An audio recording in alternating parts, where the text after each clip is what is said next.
Becket. Section 1. The sun shone, having no alternative, on the nothing new. Murphy sat out of it, as though he were free, in a mew in West Brompton. Here, for what might have been 6 months, he had eaten, drunk, slept, and put his clothes on and off in a medium-sized cage of northwestern aspect, commanding an unbroken view of medium-sized cages of southeastern aspect. Soon he would have to make other arrangements, for the mew had been condemned. Soon he would have to buckle to and start eating, drinking, sleeping, and putting his clothes on and off in quite alien surroundings.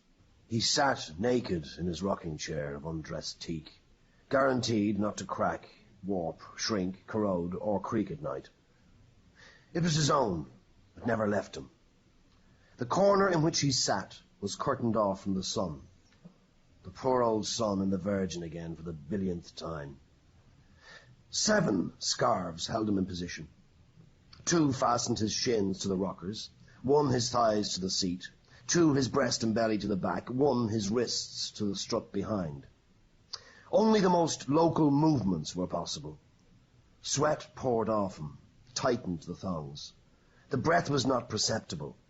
The eyes, cold and unwavering as a gull's, stared up at the iridescence splashed over the cornice moulding, shrinking and fading.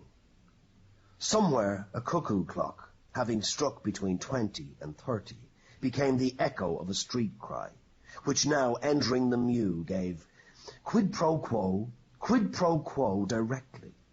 These were sights and sounds that he did not like. They detained him in the world to which they belonged, but not he, as he fondly hoped. He wondered dimly what was breaking up his sunlight, what wares were being cried. Dimly, very dimly. He sat in his chair in this way because it gave him pleasure. First it gave his body pleasure, it appeased his body. Then it set him free in his mind. For it was not until his body was appeased that he could come alive in his mind, as described in Section 6. And life in his mind gave him pleasure, such pleasure that pleasure was not the word. Murphy had lately studied under a man in Cork called Neary. This man, at that time, could stop his heart more or less whenever he liked, and keep it stopped within reasonable limits for as long as he liked. This rare faculty, acquired after years of application somewhere north of the Nerbudda, he exercised frugally, reserving it for situations irksome beyond endurance, as when he wanted a drink and could not get one, or fell among gales and could not escape, or felt the pangs of hopeless sexual inclination. Murphy's purpose in going to sit at Neary's feet was not to develop the Neary heart, which he thought would quickly prove fatal to a man of his temper, but simply to invest his own with a little of what Neary, at the time a Pythagorean, called the apmonia. For Murphy had such an irrational heart that no physician could get to the root of it. Inspected, palpated, auscultated, percussed, radiographed, and cardiographed, it was all that a heart should be. Buttoned up and left to perform, it was like Petruchka in his box. One moment in such labour that it seemed on the point of seizing, the next in such ebullition that it seemed on the point of bursting. It was the mediation between these extremes that Neary called the apmonia. When he got tired of calling it the apmonia, he called it the isonomy.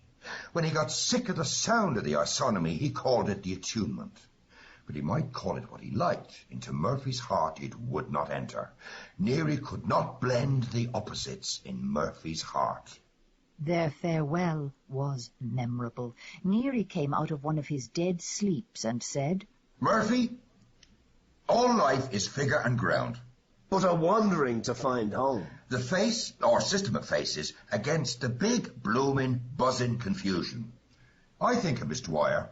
Murphy could have thought of a Miss Coonahan. Neary clenched his fists and raised them before his face. To gain the affections of Miss Dwyer, even for 1 short hour, would benefit me no end. The knuckles stood out white under the skin in the usual way. That was the position. The hands then opened quite correctly to the utmost limit of their compass. That was the negation. It now seemed to Murphy that there were 2 equally legitimate ways in which the gesture might be concluded. and the sublation effected. The hands might be clapped to the head in a smart gesture of despair, or let fall limply